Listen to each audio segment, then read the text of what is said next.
안녕하세요. 생활뉴스 해운대 송태환입니다. 해운대 지역만의 소식을 모아 전해드리는 우리 지역 밀착형 뉴스 시작하겠습니다. 첫 번째 소식입니다. 시청각 장애인들의 방송 시청을 위해 자막과 화면 해설, 수화 통역과 같은 다양한 서비스들이 제공이 되고 있는데요. 방송통신위원회에서는 이뿐만 아니라 저소득층 장애인들에게 음성과 자막으로 지원되는 장애인용 TV 보급 사업을 실시하고 있습니다. 김현정 기자의 보도입니다.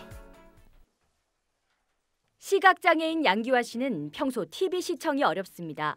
어떤 채널이 무슨 방송국인지 또 어떤 방송을 하는지 알 수 없다 보니 TV를 접하는 것이 불편함이었습니다.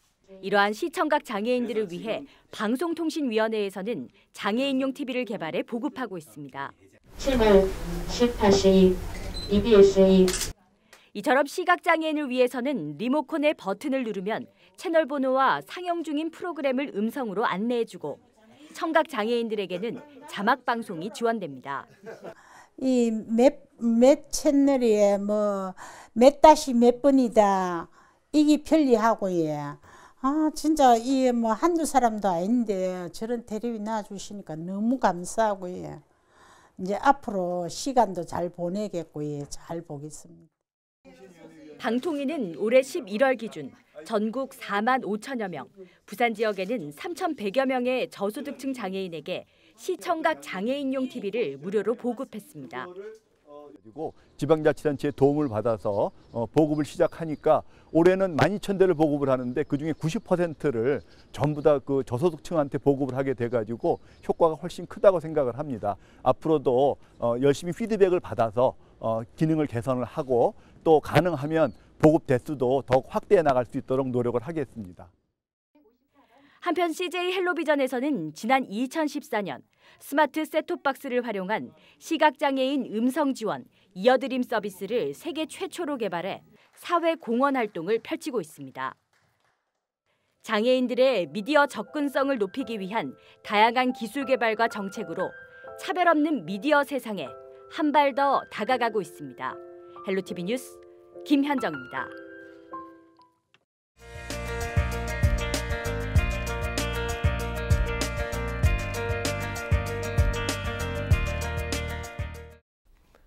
한국정보통신정책연구원이 지난 24일 해운대구 웨스틴조선 호텔에서 2016 공동제작 국제 컨퍼런스를 열어 방송 콘텐츠 공동제작의 어려움과 발전 방안 등에 대해 논의했습니다.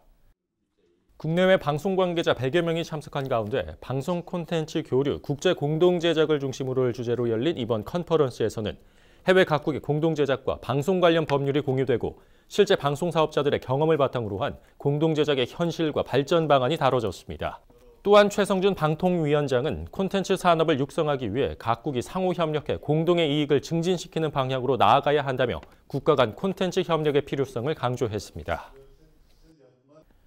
해운대구 반송일동 주민센터가 지난 23일 책놀이 동화구연 봉사단을 발족하고 25일부터 본격 활동에 들어갔습니다. 30대에서 50대 주부 9명으로 구성된 봉사단은 25일 반송일동 어린이집에서 유아들을 대상으로 동화구연을 하는 등 매주 금요일마다 주민센터 내 국적 도서관에서 동화구연 봉사활동을 펼칩니다. 우리 동네 아이들이 책과 함께 놀 수 있었으면 좋겠다는 마음이 들어서 동화구연 봉사활동에 참여하게 되었습니다. 앞으로는 이런 재능을 활용하여 여러 아이들과 함께 책과 함께 놀 수 있는 환경을 만들어 착하고 아름답게 크는 우리 동네 아이들이 되기를 간절히 바랍니다. 또한 주민센터는 지난해 7월 어린이들이 새마을 문고에서 책을 읽기 편하도록 등받이 쿠션 등 편의시설을 갖추고 어린이 전용 도서관으로 운영하고 있습니다. 지난해 반송주민센터에 도서관이 생겼는데 올해는 동화구연 프로그램까지 생겨서 정말 아이들이 좋아합니다. 앞으로 좋은 프로그램이 더 많이 생겨서 많은 아이들이 더 이용을 했으면 좋겠습니다.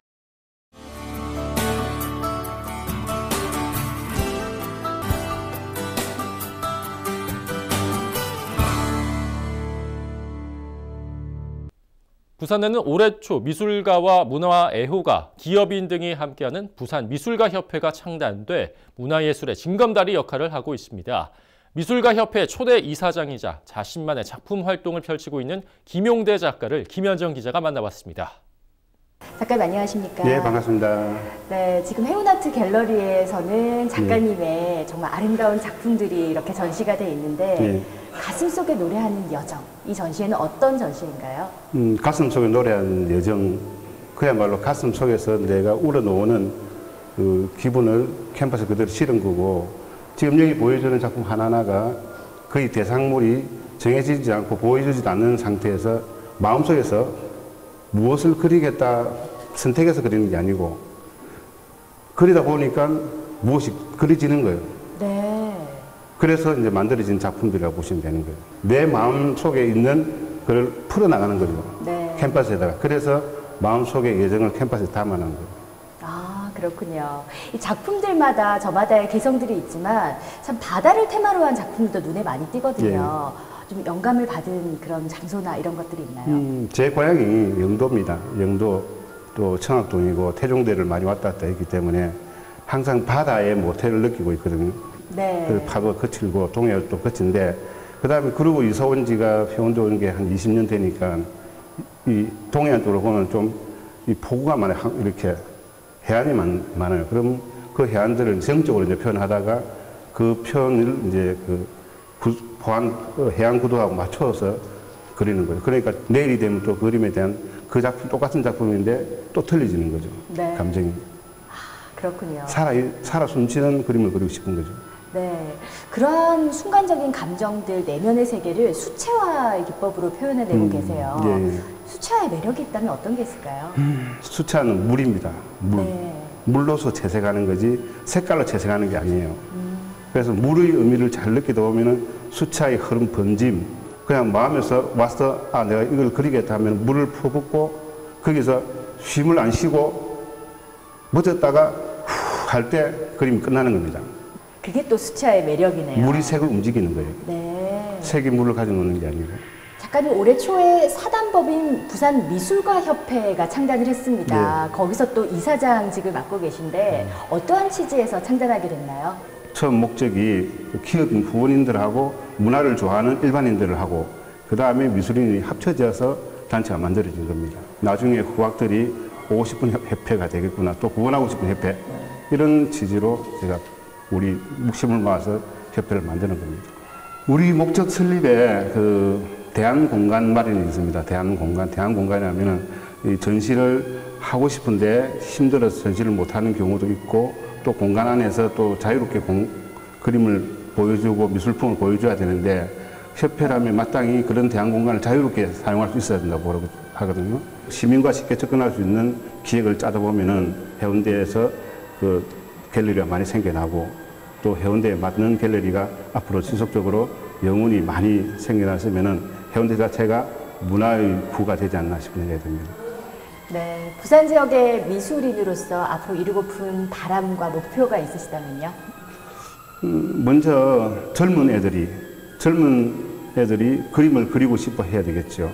그리고 창작활동을 하고 싶어 해야 될 것이고, 보여주고 또 후학들을 또 끌어주는 데서 부산의 미술 문화가 더 발전하지 않나 싶은 생각이 듭니다. 네, 앞으로 부산 시민들을 위해서 보다 더 멋진 작품, 그리고 멋진 협회 이끌어주시기 바랍니다. 오늘 말씀 감사드립니다. 예, 감사합니다.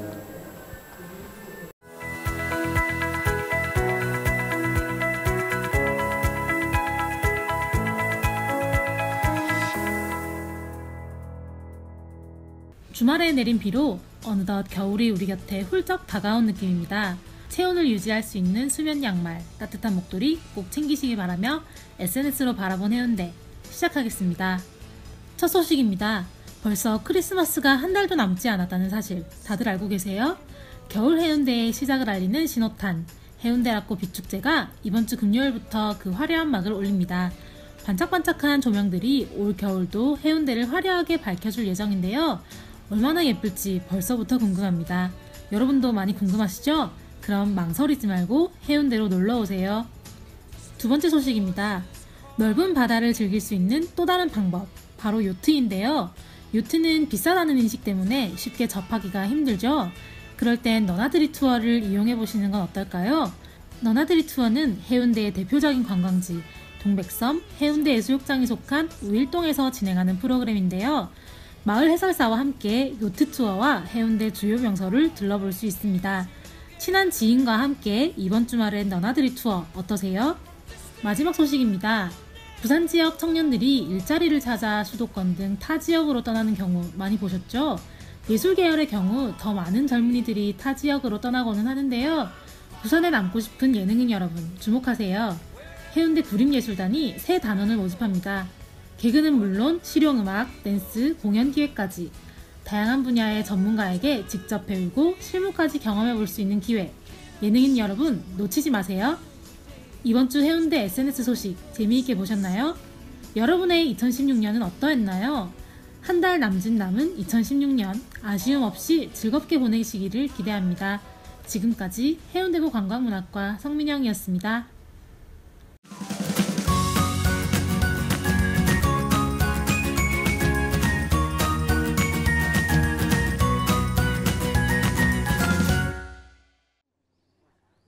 해운대 인문학도서관 건립 기공식이 24일 해운대구 반여동 건립부지에서 개최됐습니다. 2017년 10월 완공 예정인 해운대 인문학도서관은 해운대구 반여동 1380제곱미터 부지에 지상 5층, 지하 1층 규모로 지어질 예정입니다. 해운대구는 교육 문화시설 부족에 대한 지역 주민들의 불만을 해소하기 위해 국비, 시비, 구비 등 총 사업비 99억 원을 들여 도서관 건립을 추진하기도 했다고 밝혔습니다. 해운대구 제4기 좋은 부모 자격증반 수강생들의 수료식이 24일 개최됐습니다. 이날 행사에서 수강생들은 부모됨의 의미를 되새기고 실천하자는 내용으로 총 10강에 걸쳐 진행된 강의를 마무리하고 수료증을 전달받았습니다. 생활뉴스 해운대에서 준비한 소식은 여기까지입니다. 함께해 주신 여러분 고맙습니다.